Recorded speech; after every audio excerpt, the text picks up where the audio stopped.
Artillery and high-explosive shells are the two things that have been on the minds of tankers. It took several large-scale sandbox tests to decide how they would look in the future, and most importantly, how they would feel. The thing is, these changes are important. They affect complex systems, and this entails consequences. Both separate and combined tests of HE shells and artillery were conducted, and not in a vacuum, but in close cooperation with players. Now that the hard work is finished, all the changes are ready to be added to the game.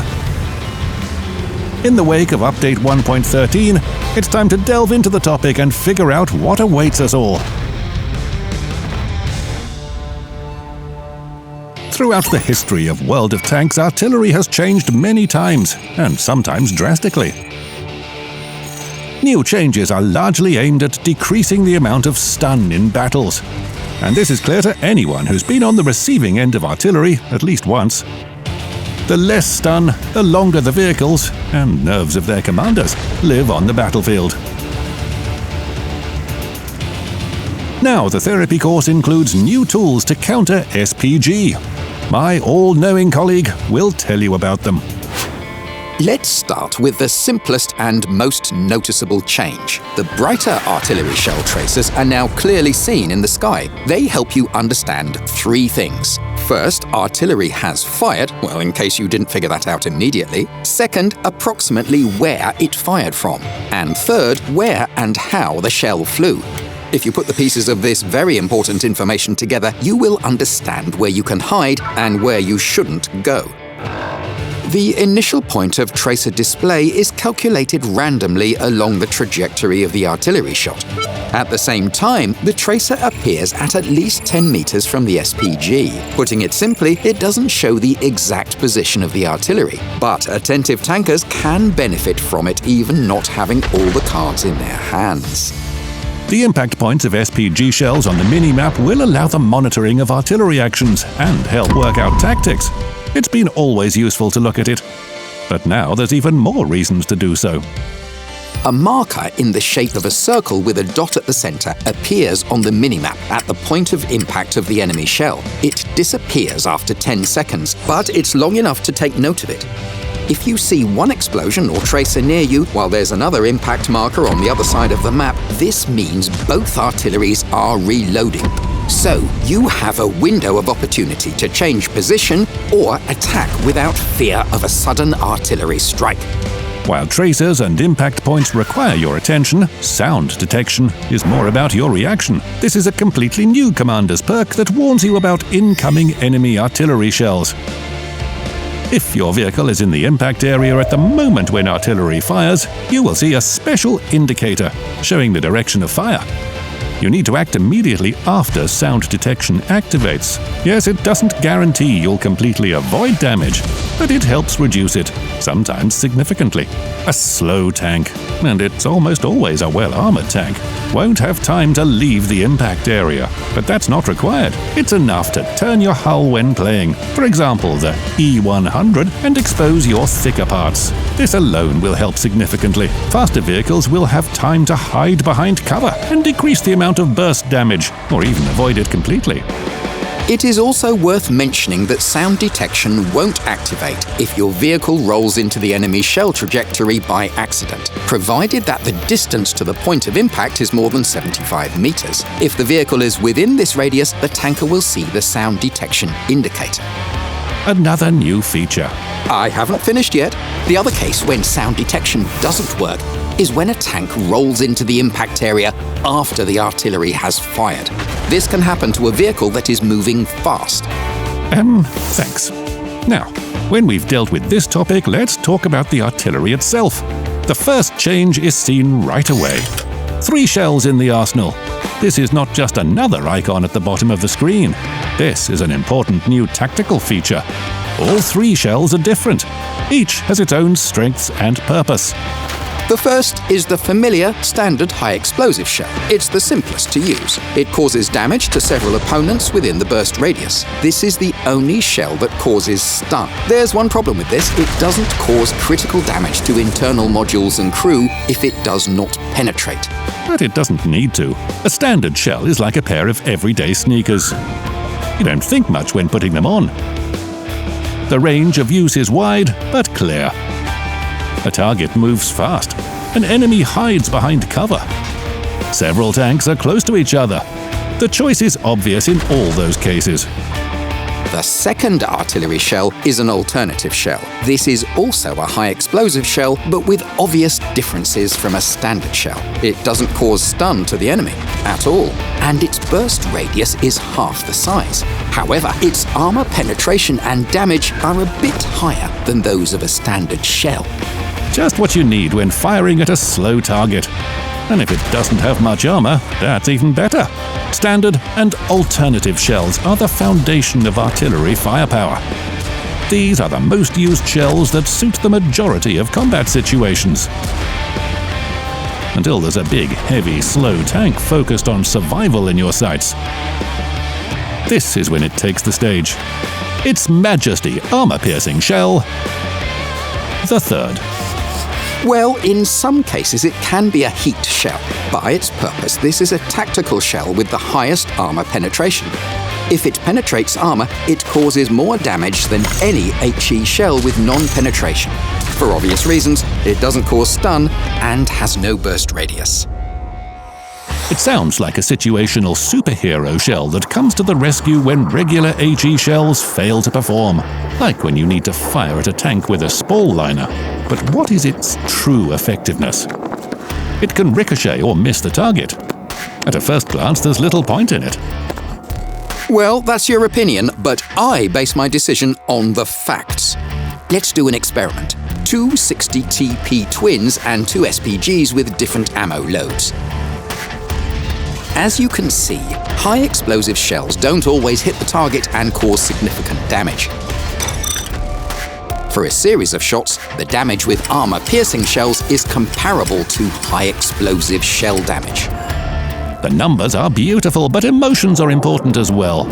It's very satisfying when you hit a heavy tank with an AP shell, penetrate it, and cause damage. Oh yeah. From this shocking news, let's proceed to other important details. Each of the three shells travel at their own speed and trajectory. It's important to keep it in mind when planning your next shot. A standard shell has the most curved, most comfortable trajectory, but its velocity doesn't impress. An alternative HE shell travels faster, but at a less curved trajectory. The trajectory of AP and heat shells is flatter, which is not always convenient. However, they can't be matched in speed, and this is important when taking lead of the target. The key to artillery success is the combination of all three shell types. You can't categorically say that one of them is the best. They are tools that allow to adjust for the ever-changing battle situation. Using only one shell type is like driving at night with your lights off. It's strange at the very least, but most importantly, it's dangerous. When the enemy tanks are preparing to attack, it's reckless to aim at one particular tank to fire an AP shell. It's more logical to hit several vehicles at once with an HE shell, preferably with stun. But the long reload, it doesn't motivate to switch shells. What do you do about it? This is where the revamped intuition skill comes in handy. The already loaded shell can be switched to another in no time. Well, you can see the precise time under the reload timer. The fully trained intuition accelerates the reload by 60%. The commander bonus provides 6% more. With the Brothers in Arms perk, food consumables, improved ventilation, including the one for bonds, and directives, you will be able to switch the shell even quicker. However, if you switch a shell during reload, intuition won't work, and the full reload of the next shell will start. If you do everything in time, you will be able to react to the changing situation. Of course, you wanted to know, but we're afraid to ask. Intuition works in the same way for other vehicle types. Here, you should take note of one nuance. Different shell flight trajectories make the gun re-aim after switching shell types to fire at the same spot. So, if an SPG is parked improperly, the gun aims in 2 planes at once. Due to that, the aiming circle widens like a first grader's horizons. You just need to remember this and accept it. Finally, a few words about aesthetics and new functional features of the interface. The currently loaded shell type and its travel time are displayed right next to the artillery aim. The color shows whether it can reach its destination or not. If it's red, the chances are very low. If it's green, the shell can reach the target. Also, you can now switch modes from top view to trajectory view by scrolling the mouse wheel. All these new features expand the range of possibilities for artillery and increase its adaptability. 3 shells in the arsenal help adjust to various combat situations. It doesn't matter how many vehicles are in your sights. The artillery will have the appropriate response in all cases. Reworked intuition will help react to the changed situation quicker, but other tankers are also in a winning situation, because the amount of stun has reduced significantly, and this change is noticeable right away. From the elevated artillery, let's move to a more grounded topic of high-explosive shells.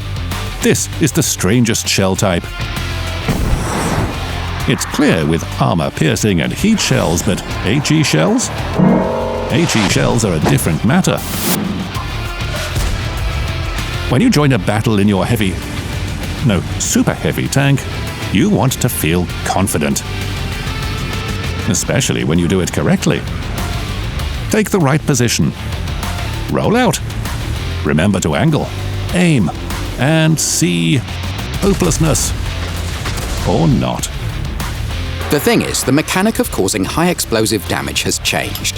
Previously, HE shells caused damage by volume. This means that when an HE shell penetrated armor, it exploded inside, causing damage to the vehicle as well as to modules and crew members within the burst radius. If a shell didn't penetrate armor at the impact point, it detonated on the armor, and the mechanic looked for its thinnest part within the burst radius, and damage went through that spot. Yes, this led to different consequences, mainly to unpleasant ones. But do the new mechanics drastically change anything? It's hard to believe. Shells are still shells. Those HE shells, these HE shells. You have no idea about it yet, but you're already making assumptions. With the new mechanics, the picture changes completely. Now, a tank HE shell causes damage not just anywhere, but where it should. To be more precise, at the point of impact. When contacting armor, a shell tries to penetrate it. If it fails to do so, it detonates. An explosion outside causes spalling, with armor fragments breaking off inside the vehicle. That spalling causes damage to the vehicle, its internal modules, and crew. The fragments inside disperse at the same distance as shell fragments in the old system. The difference is now that there are no fragments on the external side of the armor plate. And here's a thing that our nagging friend forgot to mention. The fragments are there, but they cause insignificant damage to the armor. If you fire at the ground near the tank, there'll be no damage. But you can still knock down a tree, destroy a house, or a small obstacle. That's the dichotomy of a high-explosive shell. Relax, guys. Things stay the same for you. The artillery has the old system of causing damage by volume, and not at the impact point. New rules mean one simple thing. If a shell reaches the armor, it will cause damage. The amount of damage depends on the armor plate at the impact point. The thicker it is, the lower the damage. For well-armored vehicles that rely on the fact that they are difficult to penetrate from the front, the new mechanics allow them to use this advantage to the fullest. The time when you lost hit points just because the opponent kept on using HE shells has passed. It's not that effective against well-armored vehicles anymore. Yes, you can still bounce off HE shells and avoid damage completely, but you can reduce it significantly by playing instinctively. Turn your hull here, hide your thin armor there, just like any other shell type. The key to victory is blocking damage. You don't even need to learn anything new. Well, that's not completely true. You will have to learn something new after all. The thing is that tank HE shells now penetrate obstacles just like armor-piercing shells. In the same way, they lose part of their armor penetration that equals the thickness of an obstacle. It's all clear. You better talk about screens and tracks. They're more important. If there's a screen in the way, high-explosive shells, they can penetrate it. They also may not penetrate it. It depends on armor penetration and the thickness of the screen itself. When contacting armor, HE shells cause damage in 9 cases out of 10. I checked. Same with tracks. If a shell penetrates a track but doesn't find armor behind it, it flies next to the tank. If there's armor, it causes damage. In cases when an HE shell can't penetrate a screen, there'll be no damage at all. When hitting a screen, a track, a wheel, or a module, the shell will also lose part of its armor penetration. But unlike destructible objects, there's one important nuance. The coefficient that equals 3 is applied in the calculation. This means that a shell loses 3 times more armor penetration than the thickness of an obstacle when passing through the screen. That's why you need to fire at screens with caution. This boring description leads us to one simple point. In cases when AP shells ricochet or don't penetrate armor, the tank HE shells cause damage. And since they can penetrate screens and tracks, expose your side only if you're sure an HE shell won't get through it. In any other cases, think about consequences. But the most important thing we all gathered here for is that a heavy tank now has more confidence in its power during positional skirmishes against tanks of the same type and tier that use HE shells. Because the ephemeral but very important survival time indicator increases. And what's more enjoyable, the opponent knows it. Instead of high HE damage, they will see numbers that might inspire them to retreat. But it will be too late. Don't forget about another enjoyable detail. There will be no more bitter artifacts of the old mechanics when hitting the turret could lead to engine fire due to that burst radius sphere. Now HE shells behave like the hoodlums, you know. They're still dangerous, but there's a kind of certainty because they're your guys from your neighborhood. You don't want to see the facts with the stubbornness of a mouse on Prokhorovka. The mechanic of causing damage at the impact point changes a lot. You can still cause damage while not penetrating the armor. You can fire at the 60 TP's turret. It's just the effectiveness of these shots will be low, predictably low. But if you deliberately aim at thin armor sections and know when you should hold your horses and when to pull the trigger, the HE shells will show you a new side. Continuing my genius metaphor, you want to say that the new mechanic allows for drawing the frivolous universe to your side? Yes, speaking in your language, the result depends on you. Don't fire randomly at an enemy silhouette. Look for the spots with thin armor. You penetrate it, you cause massive damage. You don't penetrate it, no worries, there'll still be damage. In this case, an HE shell doesn't care about effective armor. When calculating damage upon non-penetration, only the nominal armor thickness is taken into account. The thinner it is, the higher the damage. And this means the position of the enemy doesn't matter. It's important how you fire. Additionally, you can now penetrate a track with an HE shell and cause damage to armor. Yes, this is unusual. Yes, you will have to overcome a psychological barrier. But what opportunities will open after that? And most importantly, new possibilities open up from a familiar game. Essentially, we can get these new facts down to 3 simple points. If a shell hits the armor, it causes damage. If a shell hits a screen and doesn't penetrate it, there'll be no damage. If a shell hits a screen, penetrates it, and makes contact with armor, see point 1. The conclusion from all this is as obvious as financial advice given to aspiring billionaires. Don't shoot at a screen you can't penetrate. Cut this piece of the video with your scissors and hang it over your monitor. New notification types help you better understand combat situations in new realities. Now it's clear when you don't hit armor, don't penetrate a screen or a track. And the improved penetration indicator works with HE shells more accurately. Red color means there'll be no damage. Yellow means damage won't be full damage. Green means penetration with full damage.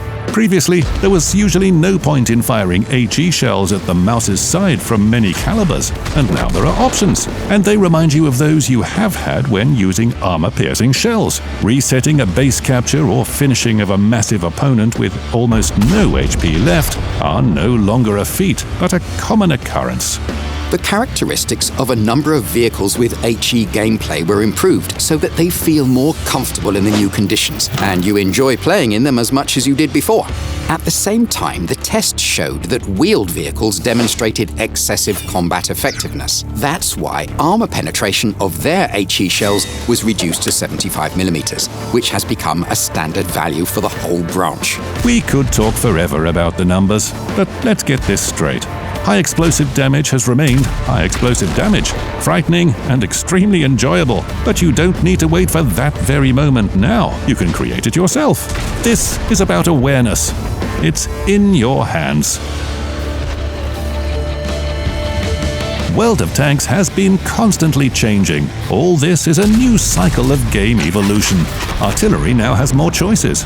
3 shells help it better react to the changes during battle. In a natural manner, they also decreased the amount of stun in battles.